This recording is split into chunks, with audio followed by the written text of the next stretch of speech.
Hola, soy Juan Scrick, profesor del curso Introducción a la Física, y hoy vamos a ver movimiento con aceleración constante. En el movimiento rectilíneo con aceleración constante, la velocidad cambia al mismo ritmo todo el tiempo. Se trata de una situación muy especial, aun cuando ocurre a menudo en la naturaleza. Algunos ejemplos son, por ejemplo, un cuerpo que cae y tiene aceleración constante si los efectos del aire no son importantes, algo que propuso en su momento Galileo. Un cuerpo que se desliza por una pendiente o sobre una superficie horizontal áspera. O un avión de combate cuando es lanzado con catapulta desde la cubierta de un portaaviones. La figura es un diagrama de movimiento, el que tenemos acá, que muestra la posición de la partícula, la velocidad y la aceleración. En este caso vamos a asumir que siempre se mueve con una aceleración constante, por lo tanto el vector A es el mismo en todos los casos. Esto implica que, de alguna manera, la velocidad va cambiando cantidades iguales en intervalos iguales. Vamos notando que va aumentando la magnitud de este vector. ¿Okay? Podemos graficar esto en una gráfica de Bx con t, como lo hemos visto en los videos anteriores. En este caso, en la ordenada tenemos la velocidad, en la abscisa el tiempo. La partícula parte con una velocidad inicial y termina en una velocidad Bx en un tiempo t igual a 0 y termina en un tiempo t. ¿Okay? Más adelante veremos que en realidad el área bajo la curva representa x menos x0, es decir, la posición final menos la posición inicial. También podemos graficar la aceleración versus el tiempo. En este caso, la ordenada es la aceleración, la abscisa es el tiempo. La aceleración es constante, por lo tanto es una línea recta. Y vamos a ver más adelante que el área bajo la curva, en este caso es la velocidad final menos la velocidad inicial. Cuando la aceleración es constante, entonces la aceleración media para cualquier intervalo es igual a la aceleración instantánea. Para encontrar una expresión para la velocidad, vamos a primero sustituir la aceleración media por la aceleración instantánea. Recordemos que la expresión para la aceleración media era la velocidad final menos la velocidad inicial partido por tiempo final menos tiempo inicial. Como la aceleración es constante, la aceleración media es igual a la aceleración instantánea. Y además vamos a asumir que la velocidad final es simplemente Bx, la velocidad inicial es B0x, el tiempo final es un tiempo t y el tiempo inicial es 0. Utilizando esto podemos despejar y nos queda una expresión de que la velocidad final va a ser igual a la velocidad inicial más la aceleración multiplicada por el tiempo. Esto satisface de alguna manera el gráfico anterior, donde teníamos aceleración versus tiempo, donde la aceleración era constante. Esto implica que es un rectángulo donde este eje es a sub x y esto es t. Por lo tanto me queda a sub x por t, ese es el área, que va a ser igual a la velocidad final menos la velocidad inicial. Okay. Ahora deduciremos una ecuación para la posición, ¿ya? Como función del tiempo. Para ello vamos a usar dos expresiones distintas para la velocidad media en el intervalo de tiempo t igual a 0.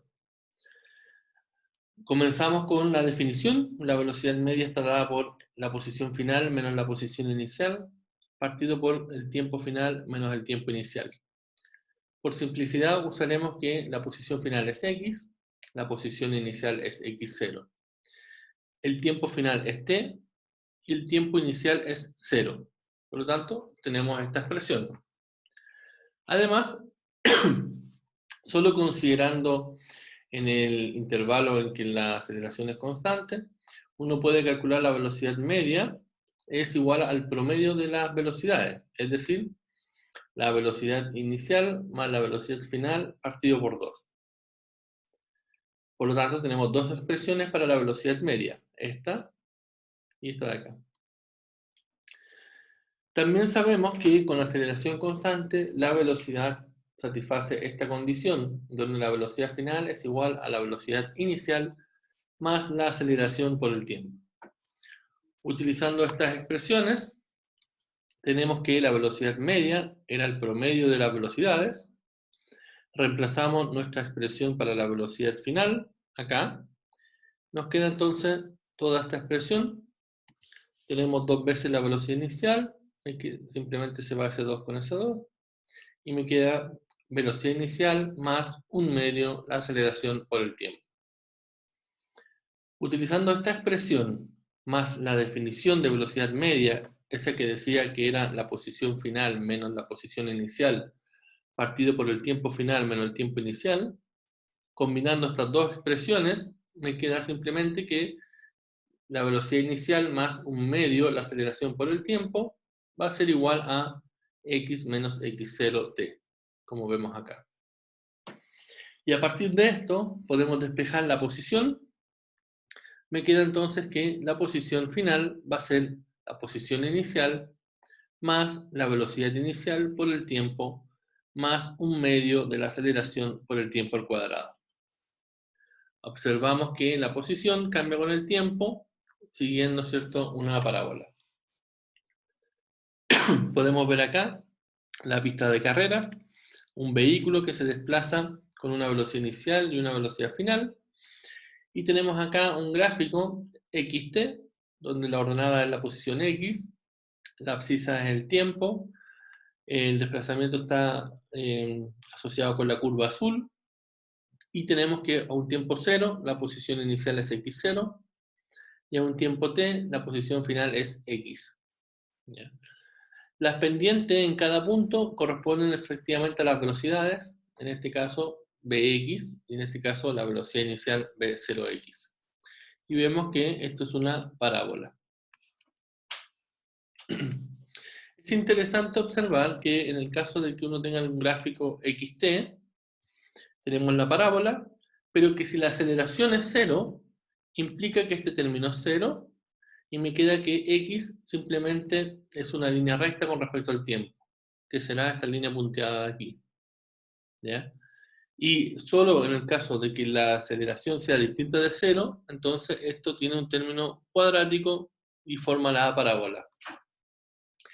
En el caso de que yo grafique la velocidad versus el tiempo, recordemos que cuando la aceleración es 0, significa que la velocidad no cambia, por lo tanto tendríamos que la velocidad se mantiene constante, o esta línea punteada que está acá. Y solo cuando la aceleración es distinta de 0, entonces la velocidad cambia mediante esta línea recta, ¿ya? Siguiendo la ecuación que demostramos anteriormente, donde la velocidad final es igual a la velocidad inicial más la aceleración por el tiempo. Recordemos que habíamos visto que la velocidad versus el tiempo producía una línea recta, cuya línea recta era la aceleración. Tenemos acá entonces que para un tiempo 0 tenemos una velocidad 0, y para un tiempo t la velocidad Bx. Está pendiente la aceleración, y el área bajo la curva vimos que era simplemente x menos x0. Y eso es lo que vamos a demostrar ahora. Analicemos que este cuadrado que está acá abajo tiene un área que es el tiempo por b sub 0x. Que en la práctica es esto. Ese es el área del cuadrado de abajo. Y este área del triángulo es simplemente a sub xt por t. Pero como es la mitad solamente, entonces es un medio a sub x por t al cuadrado, que es este término de acá. De modo que el área en azul va a ser b sub 0 por t, más un medio la aceleración por t cuadrado, que no es otra cosa que x menos x0. ¿Ok? Todo el área bajo esta curva entonces es x menos x0. Finalmente, es muy útil tener una relación que considere la posición, la velocidad y la aceleración, pero que no incluya el tiempo. Entonces, partimos con la ecuación que demostramos sobre velocidad, La velocidad final es igual a la velocidad inicial más la aceleración por el tiempo. Y aquí podemos despejar el tiempo. Me queda que el tiempo es la velocidad final menos la velocidad inicial partido por la aceleración. Si este tiempo lo reemplazamos en la ecuación con respecto a la posición, donde teníamos que la posición final era la posición inicial más la velocidad inicial por el tiempo más un medio de la aceleración tiempo al cuadrado, y donde diga t reemplazamos por esta expresión, que es lo que hemos hecho aquí.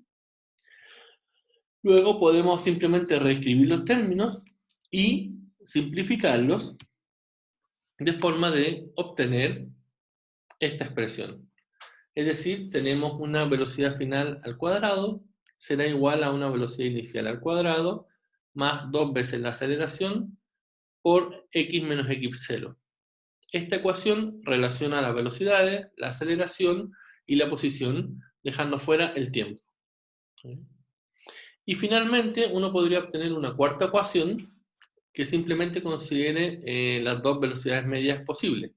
Una, la definición, que me dice que la posición final menos la posición inicial partido por el tiempo final menos el tiempo inicial, va a ser igual a el promedio de las velocidades, inicial y final, partido por 2. ¿Ya? Si uno junta estas dos ecuaciones, me queda esta expresión, que simplemente relaciona las posiciones con las velocidades y considera el tiempo. Esta ecuación, por supuesto, es útil cuando la aceleración es constante, pero desconocemos su valor. Finalmente, en modo de resumen, podemos hablar de las ecuaciones del movimiento con aceleración constante como estas cuatro expresiones. Una para la velocidad final, una para la posición final, esta expresión que deja fuera el tiempo y esta que deja fuera la aceleración. Con estas cuatro ecuaciones podemos resolver cualquier problema que implique movimiento rectilíneo de una partícula con aceleración constante. Finalmente, vamos a dejar algunos problemas planteados. El ejemplo 4 es cálculo de aceleración constante. Me dice que un motociclista que viaja al este cruza una pequeña ciudad y acelera apenas pasa el letrero que marca el límite de la ciudad. Su aceleración constante es de 4 metros partido por segundo al cuadrado. En t igual a 0, está 5 metros al este del letrero, moviéndose hacia el este a 15 metros por segundo. Por lo tanto, esa es su posición inicial y esa es su velocidad inicial. La pregunta es, ¿cuál será su posición y velocidad en 2 segundos? ¿Y dónde está el motociclista cuando su velocidad sea de 25 metros por segundo? ¿Ya? Se lo dejamos planteado y lo resolveremos en un próximo video. Finalmente, el ejemplo 5. Dos cuerpos con diferente aceleración. Un conductor, el de la camioneta roja, que viaja a una rapidez constante de 15 metros por segundo, pasa por un cruce escolar cuyo límite de velocidad es de 10 metros por segundo. En ese preciso momento, un oficial de policía, en su motocicleta, que está parado en el cruce, arranca para perseguir al infractor, con una aceleración constante de 3 metros por segundo al cuadrado. Por lo tanto, las preguntas son: ¿cuánto tiempo pasa antes de que el oficial de policía alcance el infractor? ¿A qué rapidez va el policía en ese instante, es decir, cuando lo alcanza? ¿Qué distancia total habrá recorrido cada vehículo hasta esa posición cuando se juntan? ¿Okay? El problema que dejamos planteado lo resolveremos en un próximo video. Y finalmente, para comprender un poco la materia, se muestran 4 gráficas posibles, Bx de t, para los dos vehículos del ejemplo anterior, y la pregunta es, ¿cuál es la gráfica correcta? ¿Ok? Tienen 4 alternativas, lo discutiremos en clase el día jueves. Bueno, eso ha sido todo por hoy, nos vemos en un próximo video.